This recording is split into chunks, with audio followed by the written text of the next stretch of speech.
ಸ್ನೇಹಿತರೆ, ಭಾರತ ಖಂಡದ ಇತಿಹಾಸ ತೆಗೆದಾಗ ಅಲ್ಲಿ ಪುಣ್ಯ ಪುರುಷರ ಬಗ್ಗೆ ಒಂದು ಪಟ್ಟಿ ಸಿಗುತ್ತೆ. ಸಮಾಜಕ್ಕೆ, ಈ ಮಣ್ಣಿಗೆ, ಈ ದೇಶಕ್ಕೆ ಹೋರಾಡಿದ 10 ಹಲವು ನಾಯಕರು ಕಣ್ಮುಂದೆ ಬರ್ತಾರೆ. ಅಂತವರ ಪೈಕಿ ಅಗ್ರಗಣ್ಯ ಸಾಲಲ್ಲಿ ನಿಲ್ಲೋದು ಬಸವಣ್ಣ. ಆದ ಕಾರಣ ಅವರು ತುಳಿದ ದಾರಿ ಮತ್ತು ಇಡೀ ಮನುಕುಲಕ್ಕೆ ಅವರು ಕೊಟ್ಟ ಕೊಡುಗೆ. ಹೀಗಾಗಿ ಇವತ್ತಿನ ವಿಡಿಯೋದಲ್ಲಿ ಅಂತಹ ಮಹಾನ್ ಚೇತನದ ಬಗ್ಗೆ ನಾವು ತಿಳ್ಕೊಳ್ಳೋಣ. ಹುಟ್ಟಿದ್ದು ಅವರ ಕಾಲದ ಉನ್ನತ ವರ್ಗ ಅಂತ ಹೇಳಿಕೊಳ್ಳುವ ವರ್ಗದಲ್ಲಾದರೂ ಕೂಡ ಅವರು ಜೀವಿಸಿದ್ದು ಮಾತ್ರ ದಮನಿತರು ಅಂತ ಕರೆಸ್ಕೊಂಡವರ ಪರವಾಗಿ, ಬಡವರ ಪರವಾಗಿ. ಜಾತಿಯನ್ನು ಈ ಜಾತಿ ಪ್ರೇರಿತ ಸಮಾಜದಲ್ಲಿ ಜಾತಿಯನ್ನ ನಿರ್ನಾಮ ಮಾಡ್ತೀನಿ ಅಂತ ನಿಂತವರು ಕ್ರಾಂತಿಕಾರಿ ಇವರು.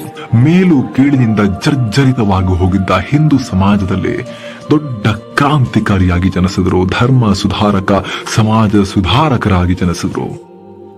ಈಗ ದಿನ ಬೆಳಗಾದ್ರೂ ನಾನಾ ನೀನಾ ಅಂತ ಸಮಾಜದಲ್ಲಿ ಕಿತ್ತಾಟವನ್ನು ನಾವು ನೋಡ್ತಾನೆ ಇದ್ದೀವಿ. ಆದ್ರೆ ನಾನೂ ಅಲ್ಲ, ನೀನೂ ಅಲ್ಲ, ಎಲ್ಲರೂ ಒಂದೇ ಅಂತ 800 ವರ್ಷಗಳ ಹಿಂದೆನೆ ಹೇಳಿದವರು ಈ ಮಹಾನ್ ವ್ಯಕ್ತಿ. ಜಗತ್ತಿನ ಶ್ರೇಷ್ಠ ದಾರ್ಶನಿಕ, ಶ್ರೇಷ್ಠ ಸಮಾಜ ಸುಧಾರಕ, ಮಹಾ ಮಾನವತಾವಾದಿ, ಜಗಜ್ಯೋತಿ ಬಸವಣ್ಣನವರ ಬಗ್ಗೆ. ಬಸವಣ್ಣ ಅಂದ್ರೆ ನಿಜಕ್ಕೂ ಯಾರು, ಅವರ ಹಿನ್ನೆಲೆ ಏನು? 1000 ವರ್ಷ ಕಳೆದ್ರು ಬಸವಣ್ಣ ತುಂಬಾ ಪ್ರಸ್ತುತ, ಇನ್ನಷ್ಟು ಪ್ರಸ್ತುತ ಆಗ್ತಿರೋದು ಯಾಕೆ? ಅವರು ಅಂತದ್ದೇನ್ ಮಾಡಿದ್ರು? ಇಷ್ಟೆಲ್ಲ ಮಾಡಿದ ಬಸವಣ್ಣನವರ ಅಂತ್ಯ ಹೇಗಾಯ್ತು? ಯಾರು ಅವರ ಅಂತ್ಯ ಮಾಡಿದ್ರು? ಆ ಕುರಿತು ಇರೋ ವಿವಾದ ಏನು? ಎಲ್ಲವನ್ನ ಈ ವಿಡಿಯೋದಲ್ಲಿ ತಿಳ್ಕೊಳ್ತಾ ಹೋಗೋ ಪ್ರಯತ್ನವನ್ನ ಮಾಡೋಣ.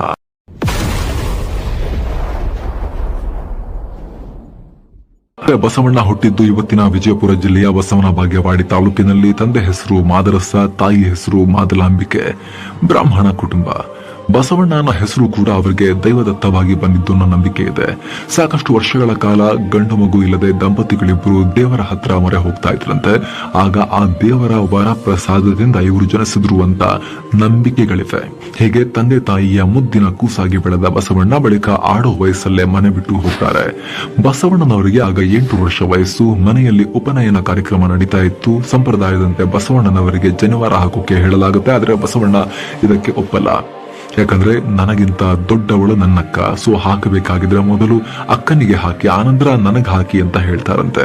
ಆ ಚಿಕ್ಕ ವಯಸ್ಸಲ್ಲಿ ಅಷ್ಟೊಂದು ಕ್ರಾಂತಿಕಾರಿ. ಇವಾಗ ಎಷ್ಟು ಜನ ಹೇಳ್ತಾರ ಆ ರೀತಿ ಅಲ್ವಾ? ಆದ್ರೆ ಮನೆಯವರು ಇದ್ರ ಬಗ್ಗೆ ಹೇಳಿ, ಇದು ಹುಡುಗರು ಮಾತ್ರ ಹಾಕೊಳ್ಳೋದು, ಅಕ್ಕನಿಗೆ ಹಾಕಕ್ಕೆ ಬರಲ್ಲ ಅಂತ ಹೇಳ್ತಾರಂತೆ. ಅಲ್ಲಿಂದ ಶುರುವಾದ ಬಸವಣ್ಣನವರ ತಾರ್ಕಿಕ ಹೋರಾಟ, ಆ ಕ್ರಾಂತಿಯ ಕಿಡಿ ಕೊನೆ ತನಕ ಹಾಗೆ ಪ್ರಜ್ವಲಿಸ್ತಾ ಬಂತು.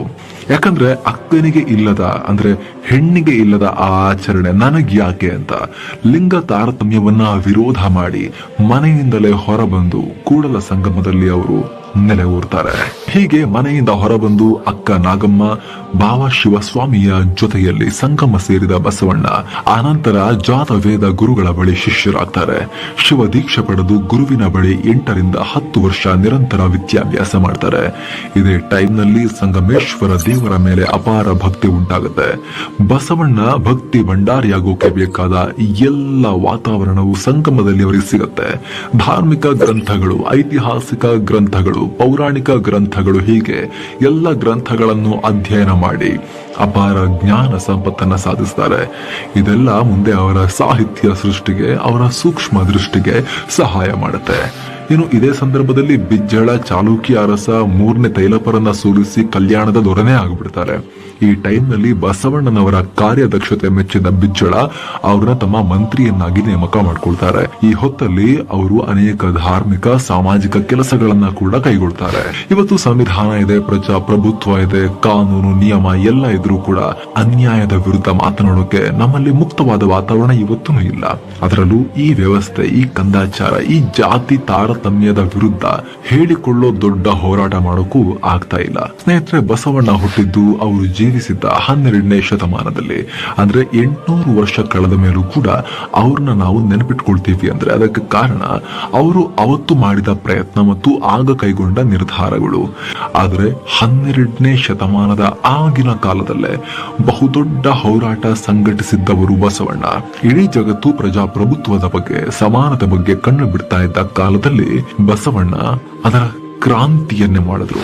ಇವತ್ತಿನ ಸೋಕಾಲ್ಡ್ ಆಧುನಿಕ ಕಾಲದಲ್ಲೂ ಜಾತಿ ಪದ್ಧತಿ ಅನ್ನೋ ಭೂತವನ್ನ, ವೈರಸ್ ಅನ್ನ ತಲೆಗೆ ಸೇರಿಸಿಕೊಂಡು ಮನುಷ್ಯರು ಅದರ ನಶೆಯಲ್ಲಿ ಬಾಳ್ತಾ ಇದ್ದಾರೆ. ವೈಯಕ್ತಿಕವಾಗಿ ಸಾಧನೆ ಇದೆಯೋ ಇಲ್ವೋ ಎರಡನೇ ಮಾತು, ಆದ್ರೆ ತಮ್ಮ ಹುಟ್ಟಿನಿಂದ ಬಂದಿರೋ ಆ ಹೆಸರು, ಜಾತಿ ಅನ್ನೋ ಒಂದು ಆ ಜಾತಿಯ ಹೆಸರನ್ನ ಬಳಸ್ಕೊಂಡು ಇಲ್ಲದ ಆ ಒಂದು ಬಿರುದನ್ನ ತಮಗೆ ತಾವೇ ಕೊಟ್ಕೊಂಡು ಈಗಿನ ಸೊಸೈಟಿಯಲ್ಲಿ ಜನ ಬಾಳೋದನ್ನ ನಾವು ನೀವೆಲ್ಲರೂ ನೋಡ್ತಾ ಇದ್ದೀವಿ. ಸೇಮ್ ಟೈಮ್ ಅದೇ ಹುಟ್ಟಿನ ಆಧಾರದ ಮೇಲೆ ಒಂದಷ್ಟು ಜನರನ್ನ ಅತ್ಯಂತ ನಿಕೃಷ್ಟವಾಗಿ ನೋಡೋದನ್ನ ಕೂಡ ನಾವೆಲ್ಲ ನೋಡ್ತಾ ಇದ್ದೀವಿ. ಆದ್ರೆ ಈ ಭೂತವನ್ನ ಅವತ್ತೇ ಮುಗಿಸ್ಬಿಡ್ತೀನಿ ಅಂತ ಅಂತರ್ಜಾತಿ ಮದುವೆ ಮಾಡಿಸಿದ್ರು ಬಸವಣ್ಣ. ಇವತ್ತು ದೇವಸ್ಥಾನಕ್ಕೆ ಹೋದ್ರು ಜಾತಿ ತಾರತಮ್ಯ, ಕೆರೆಯಲ್ಲಿ ನೀರು ಕುಡಿಯೋಕ್ ಹೋದ್ರು ಜಾತಿ ತಾರತಮ್ಯ, ಬೋರ್ವೆಲ್ ನಲ್ಲೂ ಜಾತಿ ತಾರತಮ್ಯ, ಇದೆಲ್ಲ ಇವತ್ತಿಗೂ ಕಣ್ಣಿಗೆ ಕಾಣುತ್ತೆ. ಆದ್ರೆ ಅವತ್ತು ಎಲ್ಲ ಜಾತಿ ಜನಾಂಗಗಳನ್ನ ಸೇರಿಸಿ ಮೇಲ್ವರ್ಗ ಕೆಳವರ್ಗ ಯಾವುದೂ ಇಲ್ಲ, ಎಲ್ಲರೂ ಒಂದೇ ಅಂತ ಹೇಳಿ ಸಮಾಜ ಸುಧಾರಣೆಗೆ ಪ್ರಯತ್ನ ಪಟ್ರು, ಧರ್ಮ ಸುಧಾರಣೆಗೆ ಪ್ರಯತ್ನ ಪಟ್ರು. ಪ್ರತಿಯೊಬ್ಬರಿಗೂ ಮುಕ್ತವಾಗಿ ಮಾತನಾಡೋಕೆ ಈಗಿನ ಆಧುನಿಕ ಪ್ರಜಾಪ್ರಭುತ್ವದ ರೀತಿಯಲ್ಲಿ ಮುಕ್ತ ವಾತಾವರಣ ಸೃಷ್ಟಿ ಮಾಡಿದ್ರು. ಕಾಯಕ, ದಾಸೋಹ, ಗುರು, ಲಿಂಗ, ಜಂಗಮ ಹೀಗೆ ಸಾಕಷ್ಟು ಉದಾತ್ತ ಆಚರಣೆಗಳನ್ನ ಜಾರಿಗೆ ತಂದ್ರು. ಅದರಲ್ಲೂ ಅವರ ಕಾಯಕ ತತ್ವ ಇವತ್ತಿಗೂ ನಮಗೆ ನಿಮಗೆ ಸ್ಫೂರ್ತಿಯಾಗೋ ವಿಚಾರ.